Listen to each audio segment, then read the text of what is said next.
वर्तमान आंचलिक पाणीपाग विज्ञान केन्द्र पक्षर एक बड़ खबर सामना आसी। वर्तमान जहाँ सूचना मिलूँ सोमवार दक्षिण ओडिशार किछि जिले में अति भीषण वर्षा हो पारे। कोरापुट मालकानगिरी और नवरंगपुर विक्षिप्त स्थान में भीषण अति भीषण वर्षा हो बोली पाणीपाग विभाग सतर्क कराई। तीन जिला रेड वार्निंग जारी होती। क्यों तीन जिला रेड वार्निंग जारी कराई आसतु संपूर्ण अपडेट जाना किंतु ता पूर्व वीडियो को लाइक करूँ, चैनल को सब्सक्राइब कर पाखे बेल आइकन दबाई ऑल नोटिफिकेशन ऑन करूँ जहाँफल कि यह लेटेस्ट पाणीपाग सूचना सर्वप्रथम पाइपर आम चैनल रे। तेज आसतु डेरी नक खबर उपर नजर पकेबा।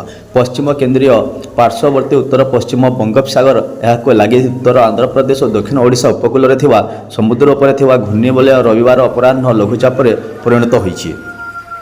यह पश्चिम उत्तर और पश्चिम दिगरे गति करी 24 घंटा अपवात रूप परिणत होइछि।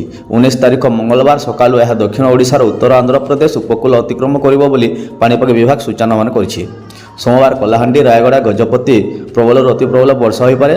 गंजाम कंधमाल बौद्ध सोनपुर बलांगीर नुआपड़ा और नवरंगपुर में प्रबल वर्षार संभावना अच्छी। उपकूल ओडिशा अभ्यंतरीण ओडिशार बहु स्थान में घड़घड़ी सह वर्षा हो पारे बोली आकलन करा जायछि। मंगलवार कोरापुट मालकानगिरी नवरंगपुर कलाहांडी नुआपड़ा और बलांगीर प्रबल वर्षार संभावना रही।